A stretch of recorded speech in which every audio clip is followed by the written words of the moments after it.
Hello， 大家好，我係草根貓啊。今日想同大家分享最近一件都幾困擾我嘅版權事件，仲有 YouTube 平台嘅版權運作，分享埋網上邊度有免費又可靠嘅素材。我曾經拍過相關嘅題材嘅，咁有需要嘅話，大家可以重溫嗰集。每個國家地區咧都有佢哋嘅版權法，但係去到無分國界嘅 YouTube 咧就訂立咗一套屬於佢哋自己嘅版權系統。如有任何爭議 ，YouTube 咧都會有既定嘅流程處理嘅。YouTube 版權入面咧有好多細項啦，包括文字版權、圖像版權、音樂版權、肖像權等等。咁今日咧我主要會講音樂版權嗰部分嘅。YouTube 好多年前為咗保障音樂人嘅權益啦，就推出咗一個叫 Content ID 嘅系統。只要歌手將首歌交到 YouTube 嘅 Content ID 做登記，咁 YouTube 咧就會保障佢呢首歌嘅版權。我哋平時上載一條片去 YouTube 嘅後台咧就會掃描一次我哋嘅影片入面有冇一啲係 Content ID 登記咗嘅音樂。如果我哋嘅影片用咗一啲已登記嘅音樂，哪怕只係10秒，咁 YouTube 咧都會發出一個叫 Copyright Claim 嘅通知啊。咁我條片嘅收益就要全數，又或者一部分分俾嗰首歌嘅版權人。接住落嚟，我會統稱 Copyright Claim 做版權索償嘅。大家睇 YouTube 嘅片會見到廣告，咁廣告相比嘅錢 YouTube 咧就會袋最大嗰份啦，另外一小部分咧就會分俾我哋呢啲 YouTuber。所以條片入面出咗呢個音樂問題，你條片嘅應代收益咧就會受到影響。一條10萬點擊率嘅片本身 YouTuber 咧應該會袋大概港幣1500蚊至到3000蚊左右嘅收益。為咗避免出現上述版權索償嘅情況，有唔少 YouTuber 咧就會喺音樂平台上面買歌。你俾咗錢嘅話咧，你就可以喺你嘅 YouTube 影片入面合法合規咁樣用嗰首歌做背景音樂。但係有唔少買翻嚟嘅歌，同時間嗰位音樂人咧都會喺 YouTube Content ID 入面做登記嘅。咁大家唔使擔心，你俾咗錢嘅話咧，音樂平台就會提供一組授權碼俾你。當 YouTube 掃描到你條片入面音樂有問題，你只需要喺 YouTube 嘅後台嗰度提供翻你嗰組授權碼，咁版權公司就會解除對你條片嘅版權索償噶啦。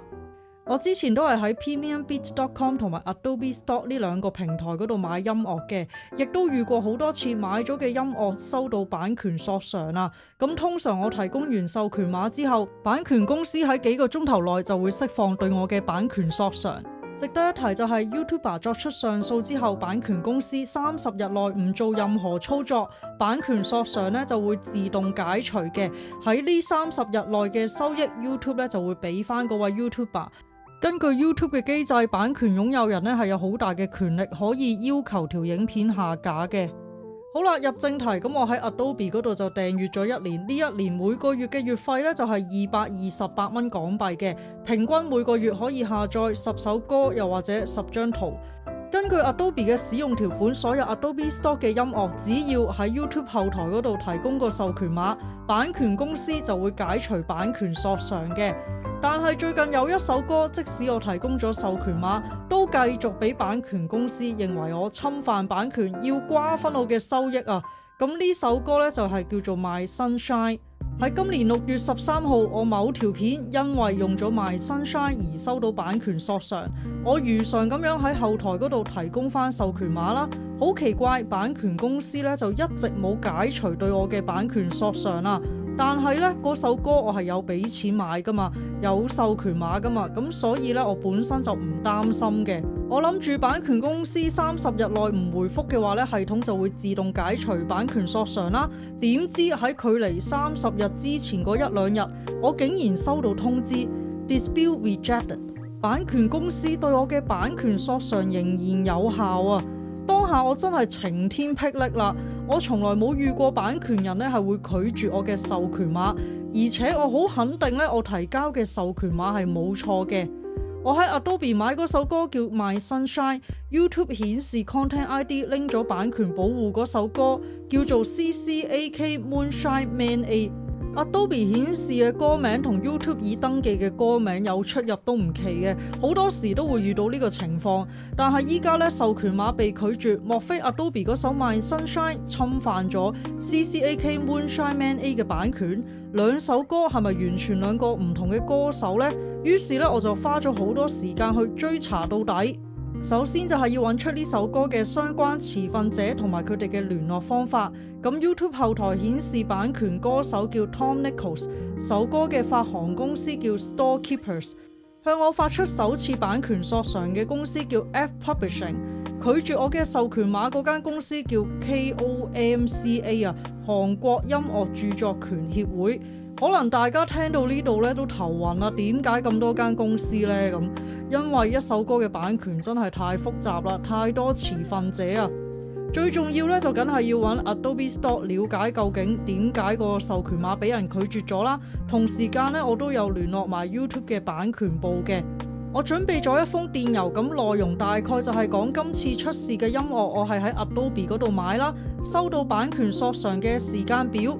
咁另外亦都準備咗一個幾頁嘅 PDF 啦，入面係包含咗所有必須嘅文件。頭幾頁就係買 Adobe 音樂嘅收據啦，同埋後台購買記錄。咁之後嗰幾頁就係收到 YouTube 版權索償同埋被拒絕嘅截圖啊。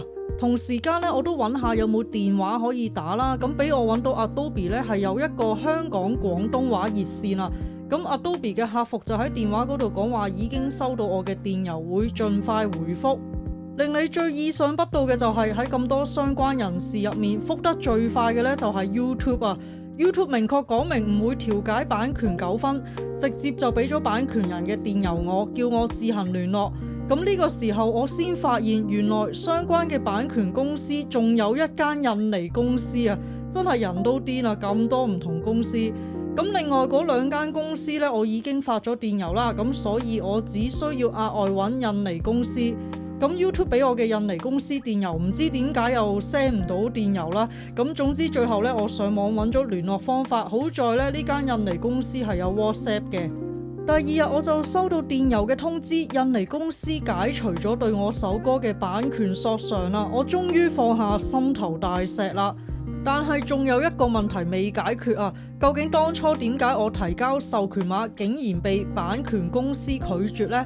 再晏少少 Adobe 就電郵覆我，話根據既定流程我要填一份表，方便佢哋調查首歌究竟發生咩事。去到呢一刻 Adobe 都唔知首歌出咗事，估計由頭到尾 Adobe 首歌可能係抄襲又或者二創啦。而向我發出版權索償嘅公司呢，就係原創嘅公司，所以 Adobe 根本唔知發生咗事。之後 Adobe 電郵回覆令我更加覺得匪夷所思啊！喺電郵入面無啦啦又彈咗兩間公司出嚟，一間叫 musicrevolution.com， 我理解就係 Adobe 咧應該係經呢個平台買音樂再賣俾我哋消費者嘅，所以 Adobe 咧就尋求咗 musicrevolution.com 嘅幫忙。咁而呢個平台嘅回覆咧就係話首歌 Moonshine 嘅原創咧係來自 protunes.com， 但係 Moonshine 呢首歌又同 Adobe 首 My Sunshine 嘅旋律好相似，所以個結論就係叫我自己聯絡版權公司申請白名單啊，同埋 Adobe 認為 YouTube 應該解決我嘅問題。老實講啦 Adobe 嘅回覆咧我真係好唔滿意啊。首先 YouTube 嘅公開資料都寫明唔會調解著作權爭議， Adobe 賣音樂嘅時候由頭到尾都聲稱可以免被版權索償，叫我哋用家喺 YouTube 後台提交授權碼就可以解決版權索償嘅問題。咁依家我嘅授權碼係俾韓國嘅公司拒絕咗啊嘛， Adobe 居然推卸責任，話 YouTube 平台應該解決呢個問題。咁最後係我要自己整一份 PDF， 一間公司咁樣去聯絡先至解決到問題。咁當初 Adobe 你俾個授權碼出嚟有咩用呢？同埋仲未解釋到究竟 Adobe 嗰首歌係咪侵犯咗人哋嘅版權，導致今次事件呢？咁無論如何，今次呢件事我自己解決咗啦。咁日後呢，我都唔係好敢用 Adobe 買嘅音樂，因為呢，我怕有咁多手尾要跟啊。片頭同大家講過啦，我有用另一個音樂平台買音樂叫 PremiumBeats.com， 有比較有傷害。呢個平台嘅歌呢，同樣都會出現版權索償嘅情況。我試過好幾次收到之後呢，我就直接發送電郵問佢哋可唔可以將我嘅頻道擺喺呢首歌嘅白名單。咁 PremiumBeats.com 第二日呢，就已經覆咗話擺咗我入白名單啦，處理得又快又簡單。今次喺 Adobe 嗰度買音樂，原來都有被索償嘅風險啦。咁大家買音樂都係揾翻啲專門賣音樂嘅平台。Adobe 雖然係好大間公司，但係佢哋係專業賣軟件，唔係賣音樂。佢哋嘅音樂都係買上買，出起事上嚟真係唔知邊度揾源頭啊！如果大家條片入面用嘅音樂有問題，咁你就會喺後台限制呢個位置見到著作權3隻大字嘅，撳查看詳細資料。你會見到邊首歌出問題，同埋喺影片邊個時段度出現。你撳採取行動呢，就有幾個方法俾你揀嘅。提出爭議就係我片頭所講，提交你買歌嘅授權碼啦，俾版權方知道你係買咗音樂嘅。第二個方法就係直接刪除有問題嘅片段，咁你條片呢就會短咗。第三個方法就係刪除音樂，有啲情況之下 YouTube 俾你揀刪除首歌，但係保留旁白嘅，呢個係最好嘅解決方法。但係有啲情況冇得揀，你只可以直接刪除首歌兼旁白，咁變咗你條片呢就會有一啲畫面冇聲。第四個方法就係換上 YouTube 嘅音樂，但係亦都可能出現旁白都冇埋嘅情況。另外同大家分享下，我曾經用剪片 App 入面嘅音樂收到收益索償啦，跟住我聯絡咗音樂家講翻嗰首歌嘅來源係剪片 App 啦，咁嗰位音樂家呢，就將我擺咗入去白名單，咁就解決咗個問題。詳細嘅情況呢，大家可以重溫我之前嗰條片嘅。另外，你條片已經上傳咗去 YouTube 一段時間，仍然可能喺將來收到收益索償。因為有可能呢，就係嗰位音樂人係後來先向 YouTube 申請版權保護嘅。好啦，跟住同大家分享下，我知道邊啲平台可以免費下載素材而唔會收到 YouTube 嘅版權索償。先講音樂平台，以下嘅平台自設網站同埋 YouTube Channel 俾大家下載音樂嘅。使用守則就係一定要喺影片說明欄嗰度標明出處。第一個就係美國嘅音樂平台 Audio Library， 喺 YouTube Channel 嗰度有差不多500萬個訂閱者。第二個就係韓國音樂平台 BGM Precedent， 我之前呢試過有條片真係好唔小心漏咗註明出處係 BGM Precedent， 結果呢真係會收到版權索償啦。加翻出處之後呢，對家就解除咗對我嘅索償，所以大家記得一定要加翻個出處。第三個就係日本嘅音樂平台 Muse。第四個平台亦都係一定最穩陣嘅平台，就係 YouTube 官方提供嘅音樂。大家可以喺自己後台最左邊嗰度揀音樂庫，下載想要嘅音樂。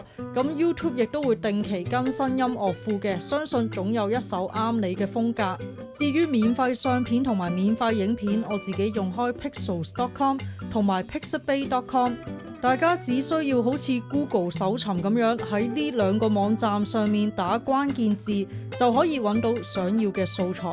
如果你嘅影片需要一啲免費嘅圖案，大家亦都可以去呢個日本網站嗰度搜尋，可以打英文嘅關鍵字嘅。我過去有唔少教學片呢，都係喺呢個網站嗰度揾圖案，咁啲設計都好靚啦。重點就係免費啊嘛。好啦，講咗咁耐，大家係咪覺得 YouTube 好傾斜喺音樂版權人嘅身上呢？咁其實調翻轉 YouTube 同樣地都好保障內容創作者嘅，咁亦都係一個好公平、好公正嘅平台。我哋發布去到 YouTube 上面嘅影片，哪怕係旁白內容、縮圖、標題，甚至乎你 info box 入面嘅文字，全部都係有 YouTube 嘅保護嘅。大家可以喺 YouTube 後台左邊嗰度揀版權。YouTube 就會顯示系統掃描到邊個頻道偷你嘅片，你可以直接要求移除影片，咁對方呢就會收到一次嘅警告。如果對方喺90日內累積收到3次警告嘅話，頻道呢就會被 YouTube 終止。YouTube 有明文規定，頻道遭到終止後，則不得使用、擁有或建立其他 YouTube 頻道。換句話說，一 ban 呢就係一世噶啦，咁所以大家千祈唔好行差踏錯。值得一提就係 YouTube 亦都有一個電郵俾創作者可以投訴侵權嘅，例如有啲資訊性嘅頻道辛辛苦苦做資料搜集同埋鋪排故事嘅內容，但係遇到啲無良將旁白完完整整咁樣抄襲，再用自己把口讀出嚟配自己嘅畫面。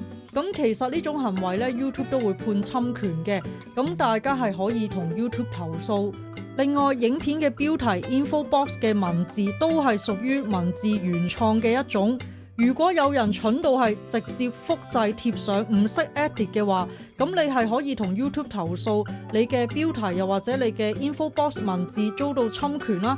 咁 YouTube 一罰嘅話呢，就係成條片下架噶啦。順便一提，投訴成立嘅話 YouTube 係會通知對方邊個頻道作出投訴嘅。另外 YouTube 亦都嚴禁濫用投訴機制，如果發現有人亂咁舉報嘅話，亂咁舉報人嘅頻道咧，亦都可能被終止。所以要投訴之前，請確保你嘅理據充分。今集關於 YouTube 嘅版權同埋素材分享都差不多啦。如果中意我嘅影片，記得訂閱同埋分享俾身邊嘅朋友。我哋下條片再見。